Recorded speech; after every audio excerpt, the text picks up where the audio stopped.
ጤና ይስጥልን። ይህ ፋስት ዴይሊ ነው።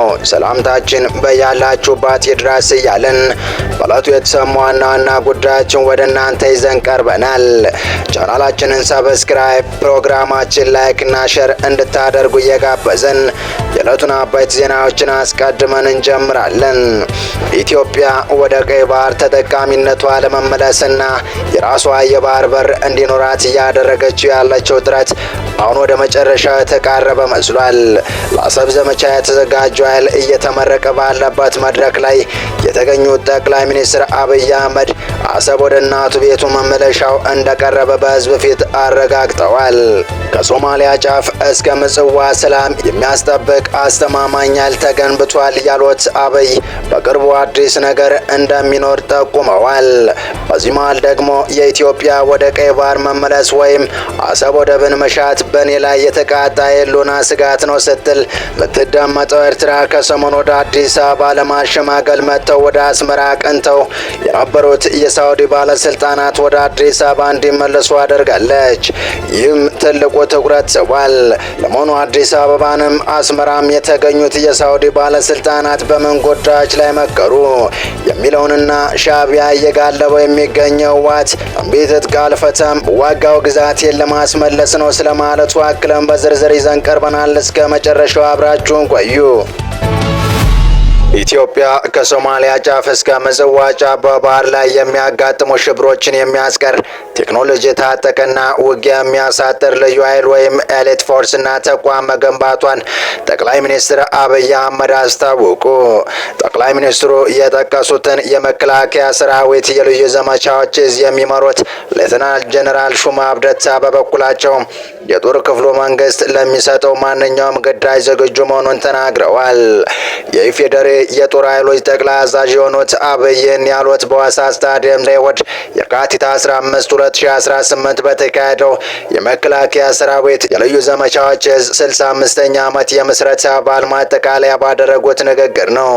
የልዩ ዘመቻዎች መደበኛው ጦር ሊወጣቸው የማይችላቸውን ውስብስብና አስቸጋሪ ግዳጆችን የሚፈጽሙ የኮማንዶ የአየር ወለድና የጸረ ሽብር ልዩ ኃይል አባላትን በውስጡ የያዘ ነው። በሺዎች የሚቆጠሩ የዙ አባላት የባሉ የክብር እንግዳና የኢፌዴሪ የጦር ኃይሎች ጠቅላይ አዛዥ የሆኑት ጠቅላይ ሚኒስትር አብይ ፊት የሰልፍና ወታደራዊ ትርኢት አሳይተዋል።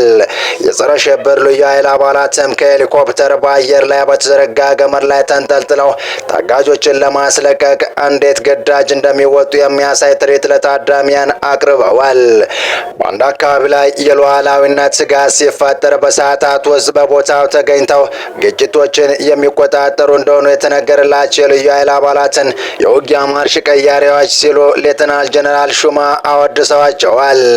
በዚህ በዋሳ ስታዲየም ላይ በተካሄደው የምረቃ ስነ ስርዓት ላይ ተወደደም ተጠላም ተዘግቶብን አንኖርም የሚል መልእክት እየታየ ሲሆን በተጨማሪም የተዘጋን በር መከላከያ ሰብሮ ሲገባ የሚያሳይና አሰብ ኢትዮጵያ የሚል መርከብ በምስል መታየታቸው መጨረሻው ዝግጅት መጠናቀቁ አመላካች ተደርጓል። የልዩ ዘመቻዎች ጠቅላይ ሚኒስትር አብይ በተገኙበት በዚህ በዓል ላይ የ44ኛ ዙር ንጋት ኮርስ የኮማንዶ ሰልጣኞችን አስመርቋል። በትልቁ ተወደደም ተጠላም ተዘግቶብን አንኖርም የሚለው ጽሑፍ ትኩረትን ስቦ ተመልክተናል። ከጠቅላዩ ሌላ በዚህ መድረክ ላይ የተገኙት ፊልድ ማርሻል ብርሃኑ ጁላ የልዩ ዘመቻዎች የሀገራችን ሰላምና ልማት ለማስቀጠል ያለውን ጽናት አጠናክሮ ይቀጥላል ሲሉ ተደምጠዋል። የጦር ኃይሎች ጠቅላይ ኤታማዦር ሹም ክቡር ፊልድ ማርሻል ብርሃኑ ጁላ በዋሳ ኢንተርናሽናል ስታዲየም በተካሄደው የዙ 65ኛ ዓመት የምስረታ ክብረ በዓል ላይ የማጠናቀቂያ ዝግጅት ላይ መልእክት አስተላልፈዋል።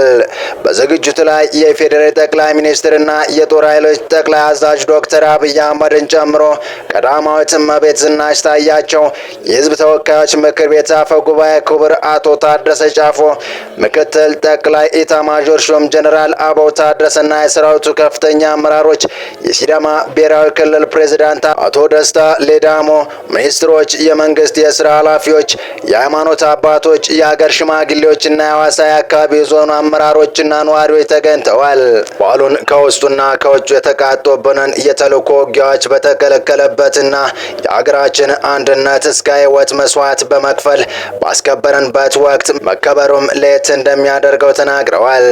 ብዙ በሳህል በረሃዎች በተለይም በናቅፋ ተራራ ፊልም የሚመስል ጀብድ የፈጸመ በሶማሊያ ያለውን የአልሸባብ አሸባሪዎችን ለመከላከል ያስቻለና በደቡብ ሱዳን የሙርሬ ጎሳዎችን ጥቃት በመከላከል መስኩ አስደናቂ ተግባራትን ማከናወኑን አውስተዋል።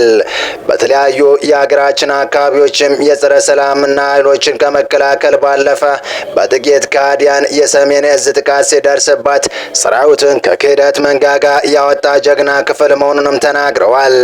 በሀገራችን የመጣውን ለውጥ ተከትሎ ለውጡን ያልተቀበሉ ጥቂት ከሃዲያን ሳንፈልግ ወደ ጦርነት ቢከቱንም ምቹ ባልሆነ ሁኔታ እየተዋጋንም ቢሆን በልምዶ የዳበረ ጠንካራ ሁለገብና የሀገር ኩራት የሆነ ሰራዊት ለመገንባት መቻሉንም አረጋግጠዋል።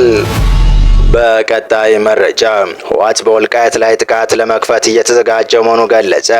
ከሰሞኑ የህወሓት ማዕከላዊ ኮሚቴ አባል በሆኑት በወይዘሮ ፈትለወርቅ ገብረ እግዚአብሔር መሪነት ተዘጋጅቷል የተባለ ሰነድ ከክልል እስከ ወረዳ ቀበሌ ባሉ ካድሬዎች አማካኝነት ከማህበረሰቡ ጋር ውይይት ሲደረግበት መቆየቱ ይታወቃል።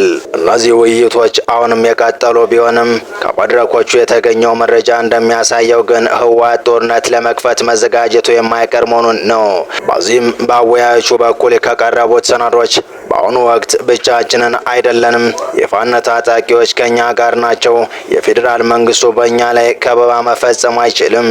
ቀደም ሲል ከፌዴራል መንግስቱ ጋር ተሰልፈው ሲዋጉ የነበሩ ኃይሎች በአሁኑ ወቅት ከኛ ጋር ተሰልፈዋል። የፌዴራል መንግስት እንደ 2013 ዓ.ም የህዝብ ድጋፍ የለውም። እንዲሁም ባለፈው ላጋጠመን የተተኳሽ እጥረት አይገጥመንም፣ ምክንያቱም የውጭ ሀገራት ድጋፍ አለን የሚሉ ነጥቦች መነሳታቸው ታውቋል። የዚህ ውጊያ ዋና ዓላማ የፌዴራል መንግስቱን ማስወገድ ሳይሆን ወልቃይት ጠገዴና ራያ ወደ ትግራይ ማስመለስ መሆኑ ለተሳታፊዎች ቀርበው ውይይት ከተደረጉባቸው ሰነዶች ለመረዳት ተችሏል። ከሰሞኑ የመከላከያ ሰራዊት ወደ ሰሜን አቅጣጫ እንቅስቃሴ ማድረጉ የሚታወቅ ነው። ከሳምንታት በፊት ተመሳሳይ የትግራይ ኃይል በጠለምት አቅጣጫ ሰዓታትን የፈጀ ግጭት ቀስቅሶ እንደነበር የሚታወስ ነው። ይህ በእንዲህ እንዳለ ባለፉት ቀናት በመላ ትግራይ ከወረዳ እስከ ቀበሌ ሰፋፊ የህዝብ ውይይቶችን እያካሄዱ መሆናቸው ተሰምቷል። በእነዚህ ስብሰባዎች የሚቀርቡት ሰነዶች በህወሓት ጽሕፈት ቤት የተዘጋጁ ሲሆን የስብሰባው ተሳታፊዎች የድርጅት አባልና አባል ያልሆኑ ናቸው።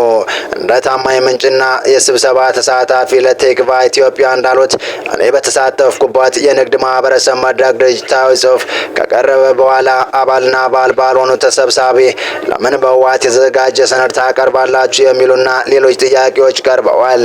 አሁን ክልሉ ብሔራዊ ኮሚቴ በሚባል ከወታደራዊ ከህወሓት ከጊዜያዊ አስተዳደርና የዲፕሎማሲ ልምድ ካላቸው በተውጣጡ አመራሮች በመመራት ላይ እንደሆነ ተገልጿል። ሰነዱ በኮሚቴ የተሰናዳ እንደሆነ የሚያብራራ ምላሽ ስብሰባውን ከሚመሩ ከፍተኛ የህወሓት ካድሬዎች ተሰጥቷል። ካድሬዎቹ ማብራሪያቸው በመቀጠል ትግራይ እንደ ባለፈው የጥቅምት 2013 ዓ.ም እስከ ጥቅምት 2015 ዓ.ም የነበረው ጦርነት በከበባ ላይ እንዳልሆነች በስም ያልጠቀሱት የውጭ ሀገራት ድጋፍ እንዳለ ከየትኛው የፋኖ አመራር ክንፍ በመሆን ግልጽ ባይሆንም ህወሓት ከፋኖ ኃይሎችና ከኤርትራ መንግስት ጋር ስልታዊ ግንኙነት እንዳለው የህወሓት አመራር ከባለፈው ዓመታት የተሻለ የተጠናከረ ከላይ እስከ ታች ወጥና የተናበበ እንደሆነ መጥረግና ከፋኖ ከሻዕቢያ መንግስት የፈጠሩት ስልታዊ ግንኙነት ባለፉት 2 ዓመታት ከተመዘገቡት ከፍተኛ ድሎች ተጠቃሽ መሆናቸው የተተኳሽ እጥረት እንደሌለው ይህንና ሌላ ተደምሮ ዳግም ጦርነት ከተጀመረ ህወሓት 75 በመቶ አሸናፊነት ተማምኖ እንደሚዋጋ የውጊያ ዋና ዓላማ በወረራ የተያዙ የትግራይ ግዛቶች ማስመለስ እንደሆነ መድረኩን ከመሩ ካድሬዎች ተናግረዋል።